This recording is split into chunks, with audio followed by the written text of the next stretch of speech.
Tiongkok kini tengah menghadapi lonjakan kasus COVID-19, dilaporkan setidaknya 250 juta penduduk Tiongkok diduga terpapar COVID-19. Sejumlah negara menjaga ketat kedatangan turis dari Tiongkok. Hingga kini Indonesia belum menerapkan aturan serupa. Bahkan turis dari Tiongkok terus berdatangan ke Indonesia. Lalu apa antisipasi dari pemerintah agar gelombang COVID Tiongkok tidak menyebar di Indonesia? Kita akan membahasnya bersama juru bicara Satgas COVID-19, Prof. Wiku Adhisa Smito. Selamat sore, Prof. Wiku. Selamat sore, Mas Reza. Prof. Wiku, ini sudah hampir 3 tahun begitu. Menurut Anda bagaimana pandemi COVID-19 saat ini, baik di Indonesia maupun di dunia? Ya, kalau kondisinya di dunia secara umum sampai dengan akhir tahun 2022, relatif kasusnya terkendali. Begitu juga di Indonesia, ya terkendali, naik pada akhir Oktober sampai dengan pertengahan November lalu. Yang kasusnya 8.000 sehari, hanya 1 hari saja, tapi habis itu sudah turun kembali. Pada saat awal Nataru, kondisinya cukup baik, rendah, dengan dua kali Nataru yang lalu. Demikian. Oke, baik. Prof, ini kalau kita lihat kan salah satu negara dengan penambahan kasus COVID-19 yang cukup fantastis adalah Tiongkok nih. Seberapa berbahayanya Anda melihat gelombang baru COVID-19 di Tiongkok terhadap Indonesia? Ya, baik. Jadi kalau kita lihat perkembangan kasus di Tiongkok, ada 2 versi data kan. Resmi internasional dan di beberapa masih dari media lah, kurang lebih begitu. Dan beda sekali datanya. Dan kalau kita lihat, varian atau varian yang ada di Tiongkok dilaporkan adalah BF7. Mungkin bisa kami sampaikan bahwa BF7 di Indonesia juga sudah ditemukan dan sudah sekitar pertengahan tahun 2022 sudah ditemukan dan tidak mendongkrak kasus. Dan sudah diumumkan oleh Menteri Kesehatan ada 15 kasus dengan BF7 dan ternyata tidak mendongkrak.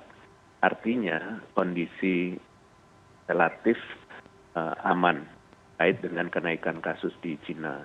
Namun kita juga perlu tahu bahwa kita juga memiliki kebijakan protokol kesehatan untuk pelaku perjalanan dalam negeri maupun luar negeri yang masih berlaku meskipun PPKM itu Inmendagri nomor 50 tahun 2022 dicabut.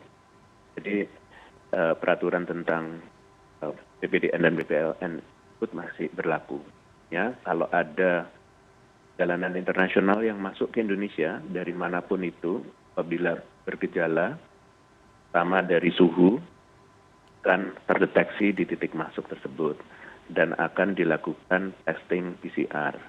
Apabila positif COVID-19 maka akan ada penanganannya. Jadi artinya kebijakan kita sebenarnya untuk mendeteksi perjalanan luar negeri dari manapun termasuk dari Tiongkok tetap bisa mendeteksi sampai dengan saat ini. Dan tentunya kalau nanti ada kenaikan kasus karena pelaku perjalanan luar negeri tentunya Indonesia akan melakukan screening lebih ketat lagi supaya tidak terjadi dongkrak kasus di dalam negeri. Oke, baik Prof. Berarti bentuk pemantauan terhadap PPLN masih ada seperti sebelumnya begitu? Masih tidak berubah. Yang dicabut adalah KM. Dan PPKM itu kan produknya dari Instruksi Menteri Dalam Negeri nomor 50 dan 51 tahun 2022. Yang diganti dengan Instruksi Mendagri nomor 53 tahun 2022. Yang lainnya masih tetap sama. Kita memantau kondisi relaksasi dan PPKM ini, melihat kondisi kasusnya di dalam negeri dan di luar negeri. Saya melewati Nataru ya, juga tetap perlu hati-hati dan masyarakat juga tetap saja protokol kesehatan menjadi vaksinasi juga kunci. Oke, Prof, kalau kita lihat respon dari beberapa negara terhadap tingginya kasus COVID-19 di Tiongkok cukup membuat beberapa negara malah membuat peraturan baru untuk adanya testing dan sebagainya lainnya begitu ya. Bagaimana Anda melihatnya di Indonesia? Apakah sudah perlu atau belum? Pada saat sekarang ini belum perlu. Kasusnya masih terkendali, punya data kasus. Dan data-data kasus di dunia juga kita pantau.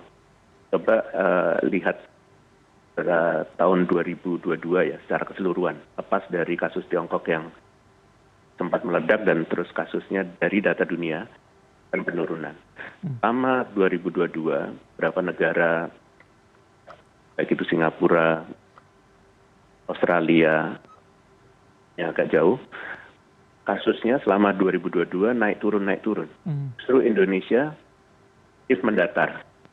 Padahal cakupan vaksinasi di Singapura, Malaysia, Australia, Jepang itu relatif jauh lebih tinggi dari bahkan vaksin boosternya di Malaysia saja sudah 50%.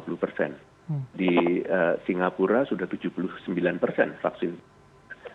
Indonesia baru 25%. Jadi kita tidak sama tahun 2022. Kecuali waktu awal tahun 2022 karena Omikron. Artinya apa?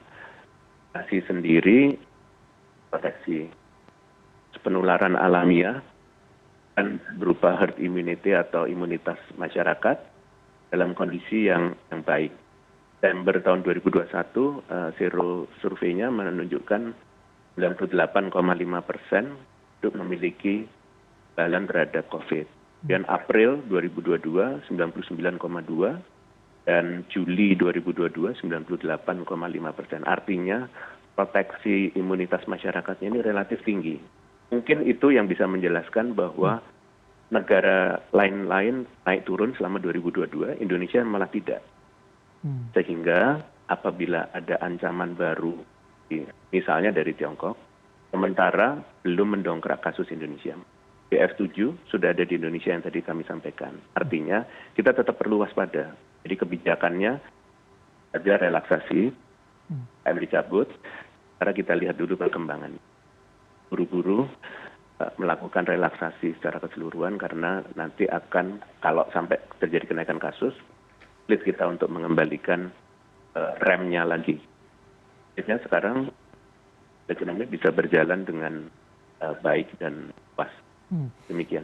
Oke, baik. Jangan terlalu terburu-buru relaksasi secara seluruhnya begitu ya. Tapi saya akan mengutip sedikit peraturan baru dari Tiongkok yang akan menurunkan klasifikasi penanganan COVID-19 dari penyakit menular kelas A menjadi penyakit menular kelas B. Jadi nanti di sana bahwa orang yang terinfeksi COVID-19 tidak perlu melakukan isolasi, kontak secara dekat juga tidak perlu diidentifikasi, tidak ada lagi penentuan area beresiko tinggi ataupun rendah, serta tidak ada lagi penanganan penyakit menular terhadap orang atau barang yang datang dari luar negeri. Tanggapan Anda seperti apa? Ya, sebagian negara besar Tiongkok melakukan itu pasti memiliki alasan yang kuat. Tetapi pelajaran selama hampir 3 tahun seluruh dunia menghadapi COVID, imunitas masyarakat itu adalah kunci. Imunitas masyarakat itu dikontribusi oleh 2. Peran alamiah, vaksinasi.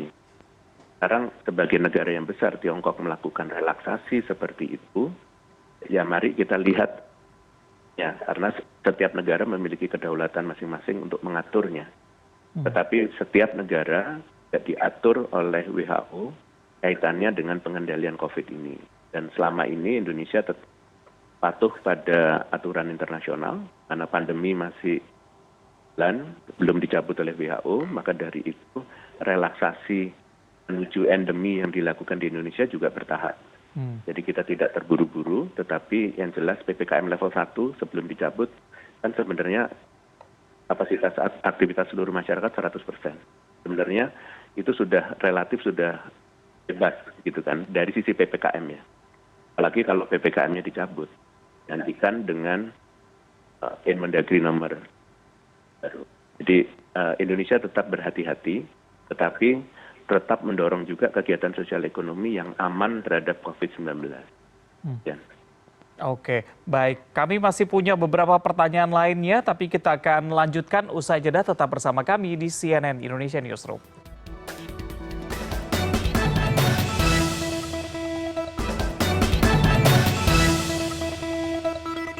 Kita kembali lanjutkan perbincangan dengan juru bicara Satgas COVID-19, Prof. Wiku Adhisa Smito. Prof, tadi kita sudah bahas mengenai ada beberapa relaksasi yang dilakukan oleh Tiongkok begitu ya. Kita akan bahas mengenai mulai 8 Januari, tepatnya pekan depan, Tiongkok akan membuka perbatasan dan juga menghapus karantina. Mengeluarkan rencana baru terkait dengan persyaratan perjalanan, yaitu orang yang datang ke Tiongkok harus tes 48 jam sebelum keberangkatan dan hanya bisa masuk ketika tesnya negatif. Lalu baru persyaratan tes PCR serta isolasi terpusat ketika masuk Tiongkok dihapuskan begitu. Anda melihatnya seperti apa? Dalam negerinya mereka membuka diri relaksasi, tapi untuk masuk ke Tiongkok kita perlu ada persyaratan tadi yang seolah-olah melindungi masyarakat Tiongkok, tapi ketika kita ingin balik ke negara justru tidak ada perlindungan dari negara kita sendiri. Anda melihatnya bagaimana, Prof? Ya, jadi begini, lihatlah dari dua sisi dulu. Dari sisi Tiongkok seperti itu ya. Dari sisi Indonesia, apakah kita membiarkan orang masuk ke dalam negeri tanpa pemeriksaan? Tidak, tidak ada. Kalau dibaca dalam surat edaran Satgas nomor 25 tentang protokol kesehatan pelaku perjalanan luar negeri, itu ada screening tentang gejala. Disitulah letaknya, kalau selektif saja. Kan nggak harus semua orang dites kan. Dengan pertama, orang itu pasti biasanya bergejala, yaitu dengan demam. Itu cek suhu kita lakukan. Kemudian kalau memang ada cek suhunya ternyata melebihi 37,5, nanti ada pemeriksaan lainnya sesuai dengan adanya COVID dan akan dites. Jadi selektif, artinya kita tetap punya screening untuk melakukan itu. Dan nanti kalau screening ini kurang ketat, bisa saja kita membuat peraturan yang lebih ketat lagi seperti yang selama ini juga pernah kita lakukan. Tapi sekarang belum perlu. Kalau sekarang konteksnya Tiongkok, seperti itu untuk kepentingan di dalam negerinya, ya mari kita lihat saja perkembangannya, karena setiap negara punya kedaulatan, termasuk Indonesia. Bagian negara besar, Tiongkok melakukan itu, pasti punya konsekuensi. Konsekuensinya seperti apa? Kan belum tentu mendongkrak kasus juga, coba kita lihat saja. Tapi kalau sampai mendongkrak kasus, itu akan menjadi pelajaran buat negara-negara lain. Nah itu perlu diketahui oleh seluruhnya. Lah pandemi, tapi juga nggak bisa semuanya nggak ada aktivitas sosial ekonomi atau sangat sedikit aktivitas sosial ekonomi. Kan harus tetap berjalan. Kehidupan yang seperti apa yang harus kita lakukan adalah yang aman COVID-19. Nah, bentuk yang aman COVID-19 itu seperti apa? Setiap negara punya formulasinya. Di Indonesia, bentengnya, pagernya yang begitu banyak yang selama ini kita lakukan. Dan sekarang, sebagian kita relaksasi. Bisa saja kita relaksasi lebih banyak lagi, atau secara bertahap kita pasang lagi apabila kondisinya tidak memungkinkan untuk relax. Ini sesuai dengan keadaan saja. Jadi kita lihat data, basisnya data saja, dan kita tidak boleh lambat. Bahkan peraturan dan itu kesepakatan bersama masyarakat. Jadi masyarakat Indonesia selama 3 tahun seperti sudah dijelaskan oleh Bapak Presiden, pada prinsipnya kita semua ini menjadi satu kesatuan yang harmoni menghadapi COVID ini. Kan ditegakkan dan dipatuhi oleh masyarakat. Sehingga akhirnya seperti Indonesia inilah terkendali dan kita relatif baik, kasusnya terkendali seperti tergambar dari kasusnya selama tahun 2022 hanya di awal tahun saja dengan Omikron naik, tidak naik dibanding dengan negara lain yang termasuk tetangga kita Singapura dan Malaysia. Jadi ini kan kondisi yang baik. Oke, baik Prof. Berarti bisa dibilang bahwa Satgas COVID-19 akan memberikan rekomendasi ya ketika memang dilihat perlu adanya perubahan peraturan mengenai pengetatan PPLN dari negara-negara yang kasus COVID-nya tinggi begitu. Pasti kita akan melakukan, tapi dasarnya adalah data di Indonesia maupun di luar negeri, pasti akan diputuskan setelah melakukan koordinasi kementerian lembaga dan juga dengan pemerintah daerah. Karena kita perlu kesepakatan untuk mengatur Indonesia ini. Jadi tidak bisa serta-merta negara lain melakukan, terus kita juga ikut melakukan tanpa kesepakatan untuk sistem kita sendiri bisa merespons aturan yang kita buat dengan baik. Oke. Baik, Prof. Lantas bagaimana cara untuk meyakinkan masyarakat agar tidak khawatir? Karena berkaca pada tahun sebelumnya, tadi Anda juga mengatakan bahwa di awal tahun 2022 ada varian baru yang ternyata bisa menaikkan kasus cukup tinggi begitu. Ya, jadi masyarakat, kita sama-sama membaca data, baik yang ada di luar negeri, juga di Indonesia. Kondisi Indonesia kan selalu pemerintah secara transparan menyampaikan apapun dinamikanya termasuk testingnya. Dan kalau ada indikasi naik, masyarakat pasti akan baca, pemerintah juga pasti baca itu. Dan kalau kita lihat dari aturannya yang ada, sebenarnya masih ada tetapi diberikan tanggung jawabnya lebih besar kepada masyarakat. untuk menjalankan protokol kesehatan terutama di tempat-tempat yang berisiko, kerumunan dan seterusnya masih pakai masker kan. Jadi, hal-hal seperti ini kalau kita jalankan secara bersama sebenarnya tindakan preventifnya sudah kita lakukan. Dari manapun sumber penyakitnya, saja kan dari dalam negeri juga sumbernya. Tapi selama kita menjalankan protokol kesehatan dengan disiplin sesuai dengan risiko yang kita hadapi, karena masyarakatnya makin tanggung jawab, ya inilah mekanisme gas rem dilakukan oleh masyarakat sendiri. Dan itulah bentuk ketangguhan masyarakat kita. Tapi kalau sampai ada kenaikan, pasti pemerintah akan melakukan review dan melakukan tindakan sesuai dengan keadaannya. Oke, terakhir Prof, bentuk antisipasi seperti apa sih yang akan dilakukan pemerintah untuk mencegah agar gelombang COVID tidak kembali naik begitu, mengingat tadi Anda berkali-kali mengatakan bahwa kita dalam kondisi yang stabil, tidak seperti negara-negara lain yang kasusnya fluktuatif begitu. Jadi gini, kalau sampai di dalam border kita, misalnya di bandara, pelabuhan, ternyata orang yang bergejala dari pelaku perjalanan luar negerinya meningkat, itu kan datanya akan masuk ke kita. Dan setelah dites dan termasuk di WGS, ternyata ada varian-varian yang tidak biasa beredar di Indonesia, maka kita akan melakukan tindakan untuk pengereman. Itu juga balance di masyarakat juga kita cek betul sero-sensitivity-nya seperti apa, kemudian juga yang jumlah yang tertular jumlahnya banyak atau tidak. Maka border atau perbatasan akan kita ketatkan apabila diperlukan. Sekarang belum, dan datanya kan setiap hari kita bisa baca. Itulah yang sebenarnya jangan khawatir karena kita bersama-sama semuanya dan kita transparan. Kita sudah lama menangani COVID, jadi harusnya kita lebih adapt keadaan. Oke, baik. Jadi jangan perlu khawatir, yang penting adalah pengetatan akan dilakukan ketika memang diperlukan dan juga protokol kesehatan harapannya jangan sampai ditinggalkan begitu ya. Terima kasih juru bicara Satgas COVID-19 Prof. Wiku Adhisa Smito sudah berbincang bersama kami di CNN Indonesia Newsroom. Selamat sore, salam sehat.